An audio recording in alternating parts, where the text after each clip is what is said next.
Hey, it's Kevin. Welcome back to the Road Warrior video blog. I have a weird question for you here. Work with me. Has America as a country become too generic? Here's what I mean by that. And it's nothing political in any way, shape, or fashion. I remember growing up as a kid, living on the East Coast, or spending some time on the East Coast, actually growing up in the Midwest, but spending my high school and college years on the East Coast in Virginia. They told us when we got Levi's 501 jeans that, these were only available on the West Coast, and what they usually did was they rolled things out to the West Coast, and then if they became popular out there, they'd roll them out to the East Coast, and then finally, once all the big cities got them, they'd roll them out to the Midwest.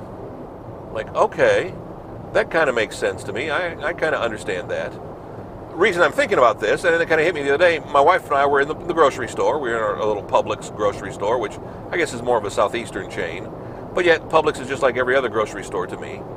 And in their ice cream frozen section, whatever, they have a section devoted to Carvel. Now, Carvel was originally an ice cream stand in like New York, New Jersey, then kind of stretched down the East Coast a little bit, but now I think you can find Carvel ice cream just about anywhere. I know we used to have Carvel in Cleveland back in the day. So I was talking about wanting a Fudgy the Whale cake, and that you can now get a Fudgy the Whale cake almost anywhere. And before, again, there were just certain regional nuances to things, so whether it was snack cakes, where tasty cakes were big up in the Northeast, but you couldn't get a tasty cake anywhere else. And when they finally, snuck all the way down to Virginia, it was a big deal. Now I can find tasty cakes at Publix here in Nashville, because Tasty Cakes is more of a national brand.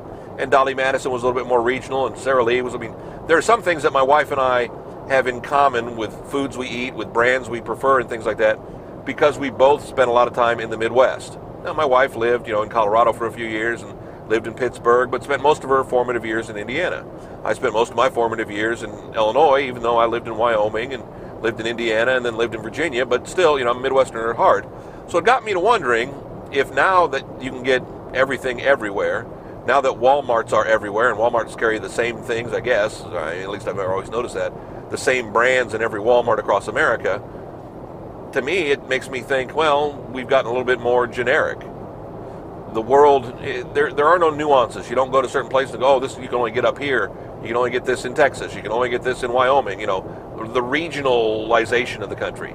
The regional beers, the regional snack foods, the regional restaurants, the regional anythings. I'm kind of missing that. Again, I don't know if generic's a bad thing. I kind of miss the regionality of it. I miss the regional department stores. I just miss the regional flavor of living, in the area. Now, I guess if you're an American, it's pretty much the same. It's now just big city versus small town. Perhaps that's it. I don't know. I'm rambling. Next week, back with another Road Warrior video blog. KevinMason.us, our main home on the line. Our main home online on the web, if you will. Find all 230, 40, 50 plus Road Warrior videos. Also throw them up on Facebook, so if you want to watch them there, if you found us there on Facebook, come on back. We're going to be on Facebook again next week, always. As well as YouTube too. Whew, I don't know what my problem is here. Again, I don't care where you find us. I don't care where you watch. It's all about getting you to watch. That's all I want. And if you enjoyed this, it made you think, it made you ponder, it made you laugh, made you shake your head, made you roll your eyes, I don't care. Come on back for another one next week. We'll be here. We'll see you. And thanks.